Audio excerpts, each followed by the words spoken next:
ہم کریں گے ہر مظلوم کی حمایت۔ السلام علیکم، میں ہوں حورین فاطمہ اور آپ دیکھ رہے ہیں مائٹی نیوز HD چینل۔ نظر ڈالتے ہیں آج کی اہم خبروں پر۔ ڈیری انڈسٹری میں جھوٹ، مفادات، مبینہ بلیک میلنگ، شاکر عمر گجر عرف تارا کے دعووں پہ سنگین سوالات۔ رپورٹ نظر حمایتی Karachi dairy and cattle farms association DCFA Karachi کے مرکزی صدر شاکر عمر گجر عرف تارا کی جانب سے حالیہ دنوں میں سامنے آنے والے بیانات اور تحریروں نے ڈیری انڈسٹری میں ایک نیا سنگین تنازع کھڑا کر دیا ہے۔ جہاں شاکر عمر گجر خود کو قومی سطح کا نمائندہ اپنے والد مرحوم حاجی محمد عمر گجر کو شہید قرار دیتے ہیں، وہیں ڈیری فارمرز سابق DCFA اراکین اور متاثرہ فریقین کی بڑی تعداد ان دعووں کو گمراہ کن اور حقائق کے منافی قرار دے رہی ہے۔ 1996 کا واقعہ شہادت یا ڈکیتی کے بعد ٹارگٹ کلنگ۔ متاثرہ فریقین اور خاندان سے قریبی ذرائع کے مطابق 1996 میں حاجی محمد عمر گجر نیو کراچی میں واقع اپنی دکان پہ ڈکیتی کی واردات کے دوران ڈاکوؤں کا مقابلہ کرنے میں کامیاب رہے، جس میں مبینہ طور پہ ایک ڈاکو مارا گیا یا زخمی ہوا۔ ذرائع کا کہنا ہے کہ اس واقعے کے بعد ڈاکو نے حاجی محمد عمر گجر کو ٹارگٹ بنایا۔ نیو کراچی سے بینس کالونی جاتے ہوئے انہیں قتل کر دیا گیا۔ فارمرز کا موقف ہے کہ حاجی محمد عمر گجر اپنی دکان اور جان و مال کے دفاع میں جان کی بازی ہار گئے، تاہم اس واقعے کو بعد مختلف مقاصد کے لیے شہادت کے مخصوص بیانیے میں ڈالنا قابل اعتراض ہے۔ ان کے مطابق نہ تو یہ واقعہ کسی ریاستی ادارے کے ہاتھوں پیش ہے، نہ ہی اس کا تعلق ڈیری فارمرز کے کسی تحریک سے تھا۔ ذرائع یہ بھی بتاتے ہیں کہ بعد میں حاجی محمد عمر کے بڑے بیٹوں نے مبینہ طور پر ملوث ڈاکوؤں کو پولیس مقابلوں میں قتل کروا دیا۔ پولیس بینس کالونی کا پس منظر۔ فارمرز کا کہنا ہے کہ 1990 کی دہائی میں بینس کالونی اس کے اطراف ڈاکوؤں کی سرگرمیوں کا مرکز تھا، جہاں متعدد شہری تاجر، قریشی برادری کے افراد اور حتیٰ کہ پولیس اہلکار بھی ڈاکوؤں کے ہاتھوں مارے گئے۔ ایسے میں صرف ایک واقعے کو مخصوص فائدے کے لیے استعمال کرنا ناانصافی کے مترادف ہے۔ 30 سال بعد مقدمہ سوالات کیوں؟ ایک اور اہم سوال یہ اٹھایا جاتا ہے کہ حاجی محمد عمر کے قتل کا مقدمہ تقریباً 30 سال بعد حاجی اختر گجر پہ کیوں درج کروایا گیا؟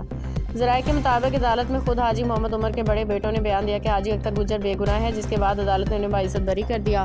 متاثرین کا دعویٰ ہے کہ یہ مقدمہ لی مارکیٹ کی دودھ منڈی میں اثر و رسوخ حاصل کرنے کی کوشش کا حصہ تھا، جسے بعدازاں ناکامی کا سامنا کرنا پڑا۔ مالی بدعنوانی، مبینہ بلیک میلنگ، متعدد ڈیری فارمرز اور سابق DCFA اراکین نے شاکر عمر گجر اور تارا پہ سنگین نوعیت کے الزامات عائد کیے ہیں، جن میں شامل ہیں مختلف فارمز پہ مبینہ کمیشن اور بھتہ وصولی، بایو گیس، CCTV کیمروں، دوائیوں اور دیگر منصوبوں کے ناکام پہ رقوم کا مطالبہ، بکری بھینس جیسے معاملات کو بنیادی بنا کے فارمرز کو دباؤ میں لانا۔ ذرائع کے مطابق ملک سلیم چودھری، عبدالحمید گجر، حاجی گل حسن سٹھار، فوجی علی حسن، محمد ارشد چوہان اور حاجی رفیق خان بخاری سمیت درجنوں افراد نے مالی نقصان کا دعویٰ کیا ہے، جبکہ متاثرہ سابق DCFA ممبران کی تعداد 70 سے 80 بتائی جا رہی ہے۔ فارمرز کا کہنا ہے کہ جن پروگراموں اور احتجاجی سرگرمیوں کا کریڈٹ لیا جاتا ہے، ان کے تمام اخراجات بھی انہی فارمرز سے وصول کیے گئے ہیں، جبکہ بعدازاں انہیں مرحلہ وار DCFA سے فارغ کر دیا گیا۔ تاریخ پہ بھی سوال۔ DCFA کے متاثرین نے یہ بھی واضح کیا کہ حاجی محمد عمر گجر DCFA کے بانی یا پہلے صدر نہیں تھے۔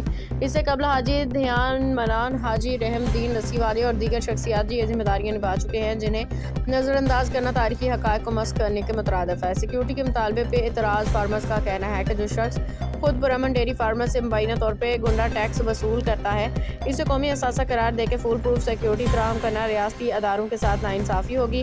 متاثرین نے جعلی درخواستوں اور نامعلوم فریقین کے ذریعے مقدمات درج کروانے کی کوششوں کا الزام بھی عائد کیا ہے۔